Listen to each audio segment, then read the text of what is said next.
आप नींद में कई नकारात्मक चीजों या सकारात्मक चीजों को बढ़ा सकते हैं। ये बहुत आसान है, बस नींद की साधना। तो एक अलार्म से अचानक जागना जीवन जीने का सबसे अच्छा तरीका नहीं है।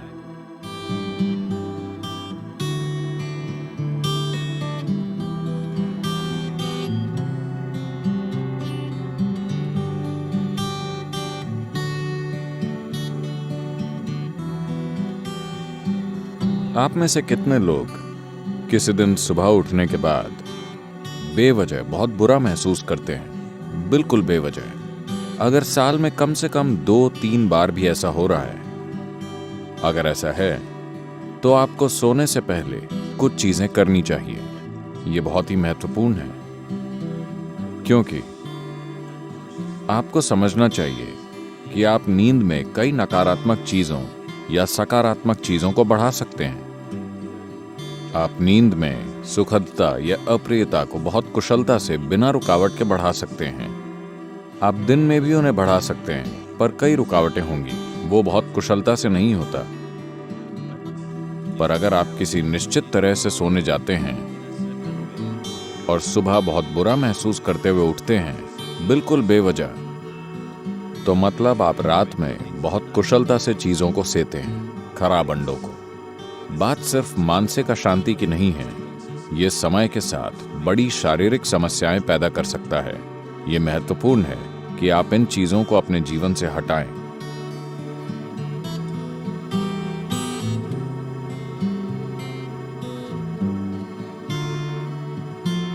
तो रात को सोने से पहले आपको कुछ चीजों का ध्यान रखना चाहिए।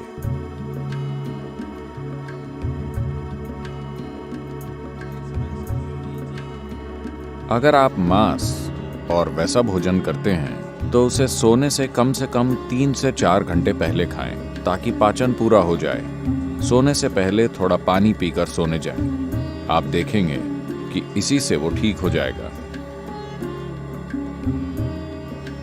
एक आसान चीज की जा सकती है, वो है स्नान। हमेशा सोने से पहले नहाएं, इससे काफी फर्क पड़ता है। इस मौसम में ठंडे पानी से नहाना मुश्किल हो सकता है, तो आप गुनगुने पानी से नहाएं। रात को गर्म पानी से न नहाएं, गुनगुना पानी लें। यह आपको सजग बनाता है। आप सोचेंगे, अरे मैं सो नहीं पाऊंगा। कोई फर्क नहीं पड़ता। आप 15-20 मिनट या आधे घंटे बाद सोएंगे, मगर नींद बेहतर आएगी, क्योंकि इससे कुछ चीजें हट जाएंगी। जब आप नहाते हैं तब सिर्फ त्वचा की गंदगी नहीं हटती। क्या आपने देखा है, जब आप बहुत तनाव और चिंता में होते हैं तब सिर्फ नहाने से ऐसा लगता है मानो बोझ लगभग उतर गया हो। क्या आपने ये नहीं देखा है? तो ये सिर्फ त्वचा की सफाई नहीं है, पानी के शरीर पर गिरने से बहुत सारी चीजें होती हैं। स्नान एक बहुत बुनियादी भूत शुद्धि है, क्योंकि आपका शरीर 70% से अधिक पानी है। अगर आप उस पर पानी गिराएं तो एक तरह का शुद्धिकरण होता है, जो त्वचा की सफाई से परे है। एक और चीज अगर आप करना चाहें, आप बस एक जैविक तेल का दिया जला लें, रुई की बाती और कोई भी तेल। यहां आप क्या इस्तेमाल करते हैं? साधारण खाने का तेल, linseed oil, rice bran oil या तिल का तेल। आपके पास क्या है? ऑलिव ऑयल, ठीक है। रुई की बाती के साथ कोई भी जैविक तेल लेकर एक छोटा दिया उस कमरे में कहीं जला लें जहां आप सोते हैं। आप देखेंगे कि ये चीजें बिल्कुल गायब हो जाएंगी। अगर आप कोई मंत्र जप सकें या सोने से पहले रात को योगाभ्यास कर सकें तो बिस्तर पर बैठकर उसे करें। अगर आप ईशा क्रिया करना चाहते हैं तो वो नेट पर उपलब्ध है। आमतौर पर भारत में आपसे कहा जाता है कि सोते समय अपना सिर उत्तर दिशा की ओर नहीं रखना चाहिए। आपको पता है, अगर आप रात में उत्तर की ओर सिर करके सोते हैं, जब आप लेटे हुए होते हैं तो धीरे धीरे खून आपके दिमाग की ओर बढ़ने लगेगा। When there is too much circulation in the brain, you cannot sleep peacefully. जब दिमाग में रक्त संचार बढ़ जाएगा तो आप शांति से नहीं सो पाएंगे। अगर आपके दिमाग में किसी प्रकार की भीतरी कमजोरी है या आप अधिक उम्र के हैं तो आप नींद में मर सकते हैं। हेमरेज हो सकता है क्योंकि ज्यादा खून दिमाग में घुसने की कोशिश करता है जहां खून की नसें बाल जैसी होती हैं और चुंबकीय शक्ति कुछ ज्यादा खून भेजती है। सीधे खड़े होते समय ऐसा नहीं होता। जैसे ही आप लेटते हैं सिर की ओर यह खिंचाव इतना तीव्र होता है कि खून धीरे धीरे दिमाग की ओर जाने की कोशिश करता है। तो इससे बचने के लिए, यह सिर्फ उत्तरी गोलार्ध के लिए है। अगर आप ऑस्ट्रेलिया जाएं तो आपको सिर दक्षिण की ओर नहीं करना चाहिए। अगर आप भारत में हैं तो आपको सिर उत्तर की ओर नहीं रखना चाहिए। आप उसे और किसी भी तरह रख सकते हैं, वो ठीक है। इसे अपने मन में रखें कि आप सच में नाशवान हैं, ठीक है? सिर्फ शब्दों में नहीं, सच में। आप अभी मर सकते हैं। आप युवा हों या बूढ़े, कोई फर्क नहीं पड़ता, आप अभी मर सकते हैं। आया ना? सोने से पहले बिस्तर पर बैठकर सोचें कि यह आपकी मृत्यु शैया है। आपके पास जीने के लिए सिर्फ 1 मिनट और है। पीछे मुड़कर देखें कि आपने आज जो किया क्या वो सार्थक है। सिर्फ ये आसान अभ्यास करें और आप नहीं जानते कि ये असल में कब होगा। आप मृत्यु शैया पर बैठे होंगे या अस्पताल में लेटे होंगे और कई तरह की चीजें आपसे जुड़ी होंगी। किसे पता वो कैसे होगा, पर रोज इसका आनंद लें कि आप अपनी मृत्यु शैया पर बैठे हैं। पीछे मुड़कर देखिए कि आज मैंने इन 24 घंटों में जो किया है क्या वो सार्थक है, क्योंकि अब मैं मर रहा हूं। अगर आप ऐसा करेंगे तो आप एक सार्थक जीवन जिएंगे, मेरा विश्वास कीजिए। तो रोज रात को सोने से पहले आप सभी को ऐसा करना चाहिए। आखिरी 3 मिनट जो भी चीजें आपने इकट्ठा की हैं, शरीर, मन की बातें, चीजें, छोटी चीजों को अनदेखा मत कीजिए। ये छोटी चीजें बड़ी चीजें हैं। मैंने देखा है कि कैसे लोग अपना तकिया भी लेकर चलते हैं क्योंकि वो बहुत महत्वपूर्ण है। तो आपका तकिया, आपकी चप्पल, अगर आपके रिश्ते हैं, सब कुछ जो आपने इकट्ठा किया है उसे एक ओर रखकर सोइए। अगर आप इस स्थिति में सोएंगे तो आप अधिक रोशनी, अधिक ऊर्जा और आपकी कल्पना से भी अधिक संभावनाओं के साथ जागेंगे। बस जीवन के रूप में सोइए, पुरुष या स्त्री के रूप में नहीं, इस या उस रूप में नहीं। सब कुछ नीचे रख दीजिए। बस ये बहुत आसान है, सिर्फ नींद की साधना। कम से कम इतना आपको करना चाहिए।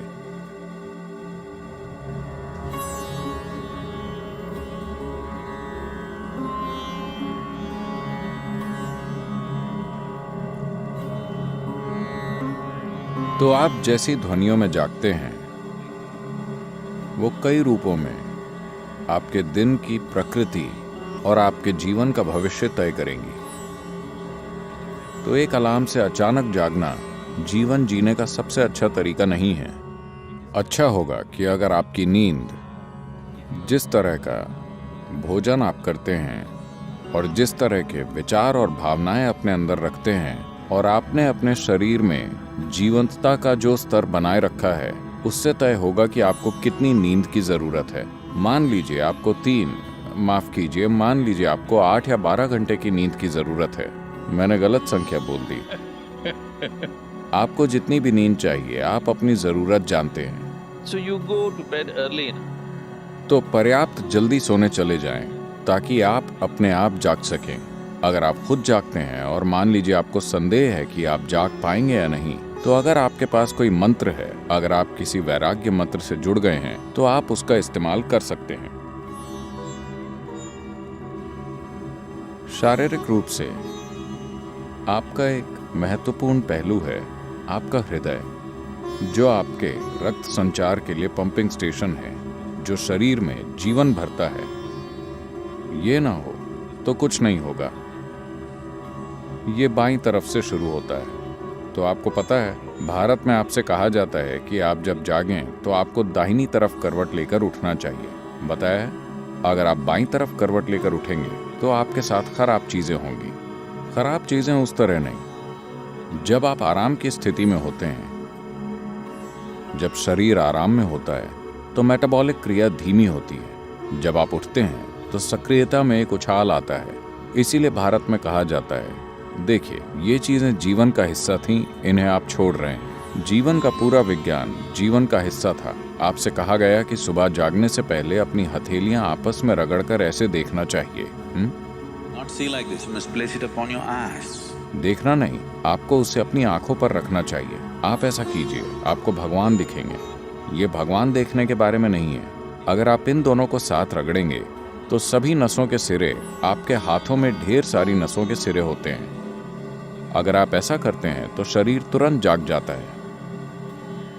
अगर आपको नींद आ रही है तो ऐसा करके देखिए, सब कुछ जागृत हो जाता है। तो सुबह शरीर को हिलाने से पहले आप उसे जगाइए और फिर इसे अपनी आंखों पर रखिए। तुरंत आपकी आंखों और आपकी इंद्रियों के दूसरे पहलुओं से जुड़ी नसें जागृत हो जाएंगी। शरीर के हिलने से पहले शरीर और दिमाग को जागृत होना चाहिए। इसके पीछे यही मकसद है, समझे? तो आप ऐसा कीजिए और फिर अपनी दाहिनी ओर करवट लेकर उठिए। आज अगर हम सब सोते हैं तो दुनिया में कल सुबह लगभग 2.5 लाख लोग नहीं जागेंगे प्राकृतिक मृत्यु के कारण। मान लीजिए आप कल सुबह जागे, आपकी गारंटी है? क्या आप गारंटी कार्ड के साथ आए? कोई गारंटी कार्ड नहीं। तो मान लीजिए आप जाग जाते हैं। बस इतना कीजिए, मैं बता रहा हूं, यह आपकी आध्यात्मिक प्रक्रिया का एक सरल पहला कदम है।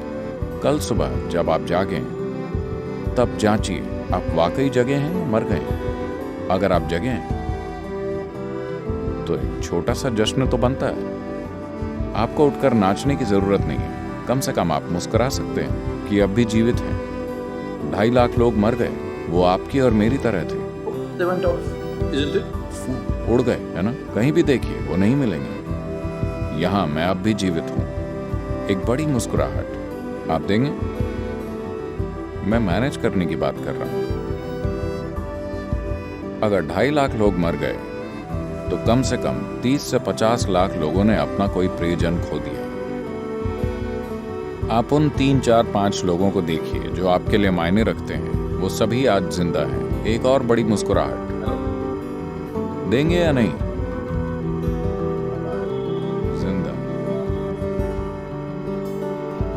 अगर मान लीजिए अभी हम आपके सिर पर बंदूक रख देते हैं, क्या आप राहत महसूस करेंगे? नहीं, आप डर जाएंगे, है ना? तो जीवित होना इतना कीमती है कि नहीं? आपका जीवित होना इतना कीमती है। तो कल सुबह 2.5 लाख लोग रात में मर गए, मगर आप अब भी जीवित हैं। क्या इसके लिए कम से कम एक बड़ी मुस्कुराहट नहीं होनी चाहिए?